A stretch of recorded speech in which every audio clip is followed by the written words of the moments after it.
अब मैं मंच पर आमंत्रित करना चाहूंगी श्री उदय शंकर जी को, डायरेक्टर ऑफ माउंट कार्मेल। जोरदार आप सभी से गुजारिश है मेरी। और साथ ही साथ मैं बुलाना चाहूंगी अपने सहायक करिश्मा को। करिश्मा प्लीज आप मंच संभालिए और सर से प्लीज आगे का जो बातचीत की कारवा है उसको बढ़ाइए। Karishma please, sir please have the seat.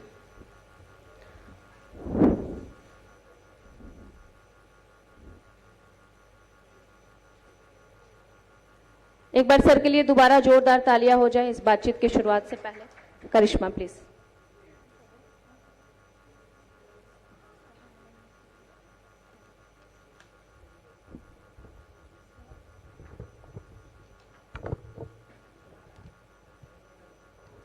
बहुत बहुत धन्यवाद सृष्टि। तो चलिए अब इस बातचीत का कारवा आगे बढ़ाते हैं और हमारे साथ बातचीत करने के लिए उदय शंकर, डायरेक्टर है माउंट कार्मेल इंग्लिश स्कूल के, बातचीत करेंगे। इनसे समझने की कोशिश करेंगे कि सर शिक्षा जगत में कई मर्तबा हमने देखा है कि कई ऐसे लोग हैं जो लगातार काम कर रहे हैं। आपने अब तक, चूंकि स्कूल लगातार चल रहा है, कई ऐसे लोग जो यहाँ पर बैठे हुए हैं आपको बखूबी से जानते हैं, आपके स्कूल के बारे में भी बखूबी से जानते हैं। अब तक क्या लगता है कितने बच्चों को आपने अच्छी शिक्षा दी और कितने बच्चे जो है अब बाहर बहुत बेहतरीन क्षेत्र में काम कर रहे हैं? हम लगभग 1990 से इस क्षेत्र में हैं। 31 जनवरी 1990 को सर्वप्रथम मैं विमल आवासीय विद्या मंदिर की स्थापना किया। उसके उपरांत 2002 में Mount Carmel school Prabhat colony की स्थापना किया। पुनः 2018 में Mount Carmel school Parora Purnia की स्थापना किया। 2012 में सीमांचल ITI प्रभात कॉलोनी पूर्णिया की स्थापना किया। 2025 में Seemanchal motor driving training school Parora Purnia, जो कि परिवहन विभाग से एकमात्र इस जिले का अधिकृत संस्थान है, उसकी स्थापना किया। और आगे मेरे संस्थान के द्वारा Seemanchal nursing and paramedical college प्रस्तावित है, जो इस साल उम्मीदता है कि ANM, GNM और BSc नर्सिंग के क्षेत्र में शुरू हो जाएगा। और अभी तक मैं शिक्षा के क्षेत्र में लगभग 50 से 60 हजार स्टूडेंट को पास आउट कराया है। और हमारे यहाँ से पास आउट अभी तक 8 UPSC में जा चुके हैं और BPSC में भी लगभग 50 से ऊपर गया है। और विशेष रूप से साइंटिस्ट के रूप में अभी जो बंगलौर में जो हमारे करीब 11 छात्र जो है, जो कि वो काम कर रहे हैं, विभिन्न भिन्न क्षेत्रों में पास आउट होकर के जा चुके हैं। सर, कहा जाता है कि शिक्षा सिर्फ किताबों तक सीमित नहीं रहती, बल्कि ये वो ताकत होती है जो नई पीढ़ियों को उनका भविष्य तय करती है।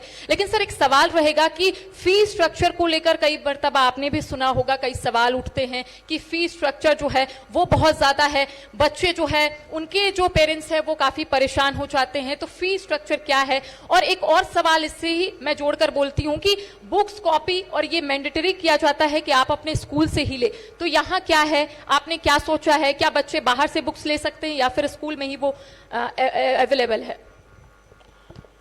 फी स्ट्रक्चर का आपका कहना एकदम बिल्कुल सही है। विद्यालय प्रबंधन को ये चाहिए कि आम जनों तक शिक्षा का प्रचार प्रसार हो, सबों को लाभ मिल सके।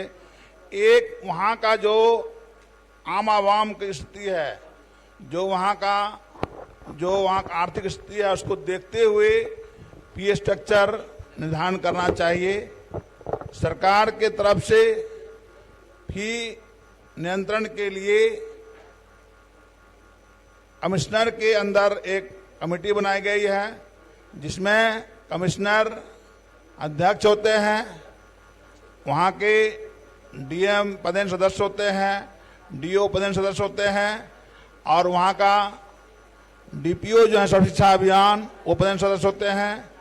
किसी भी विद्यालय को 7% से अधिक प्रति वर्ष फी बढ़ाने की अनुमति नहीं है, लेकिन अगर इस ढंग का कोई पाया जाता है तो उसको उस पर जो है विभाग कार्रवाई कर सकती है।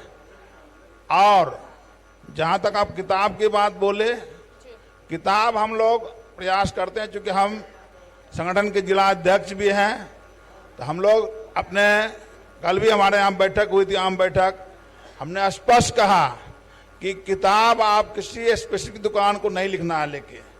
लेकिन दिक्कत क्या होती है, खास करके 8 क्लास तक, उसमें सरकार कहती है एनसीईआरटी किताब चलाइए।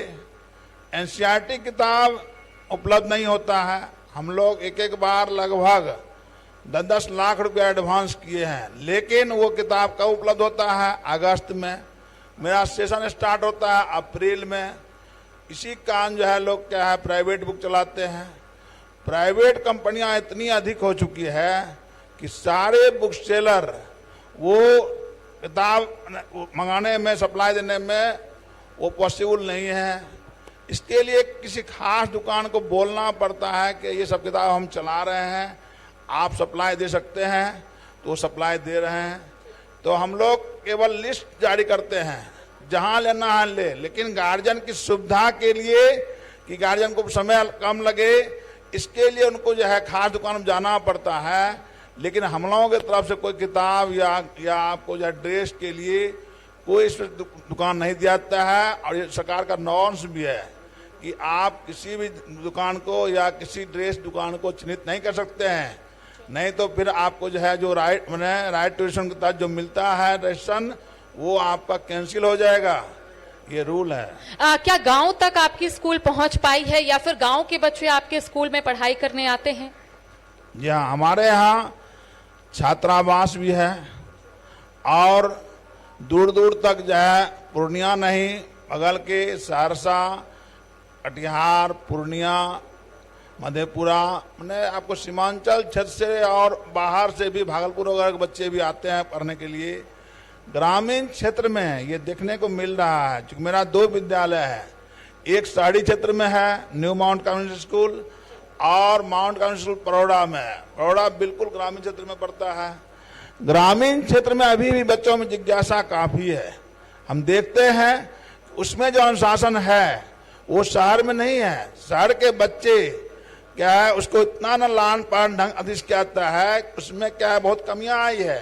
लेकिन ग्रामीण क्षेत्र में अभी भी देखते हैं, उसको अगर ढंग से अगर शिक्षक अगर उसको गाइड करते हैं तो उसमें डिसिप्लिन होता है। इसलिए ग्रामीण क्षेत्र के बच्चे ज्यादा शहर से ज्यादा बेहतर होते हैं। शिक्षा की वजह से आज आप जो है वो मंच पर है, लेकिन एक सवाल लगातार उठते हैं कि बच्चों को पढ़ाई के अलावा क्या कुछ को-करिकुलर एक्टिविटीज जो है वो करवाए जाते, क्या कुछ एक्स्ट्रा एक्टिविटीज जो है वो बच्चों के लिए है स्कूल में? हमारे यहाँ पढ़ाई के अलावा आर्ट एंड क्राफ्ट के लिए एक अलग विभाग ही बनाया गया है, जो बच्चों में क्रिएटिव भावना हो, बच्चों में एक पॉजिटिव सोच हो और कुछ वो पढ़ाई के अलावा कुछ एक्स्ट्रा काम भी कर सके। इसके लिए आर्ट एंड क्राफ्ट, योगा का क्लास अलग होता है। बच्चे जब पढ़ाई से ऊब जाते हैं तो उसके लिए नृत्य और संगीत की व्यवस्था भी की गई है। संगीत एक ऐसा चीज होता है जो बच्चों को उबाऊपन से दूर करता है। इसके लिए हम लोग आर्ट एंड क्राफ्ट, संगीत, नृत्य, ये सब व्यवस्था की है।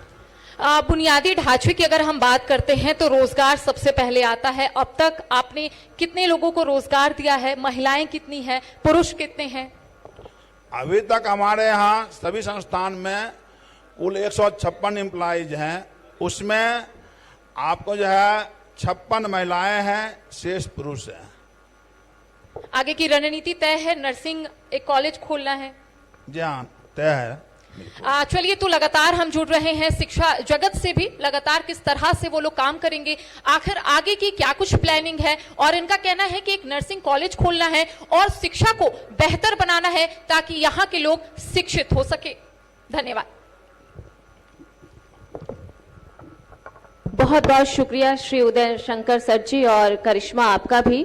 बहुत ही प्रोडक्टिव बातचीत निकलकर सामने आई। शिक्षा जगत से संबंधित लगातार कन्वर्सेशन बातचीत चल रही है और जिसका भविष्य में बेहतर प्रभाव हो, यही हम सबकी कामना है।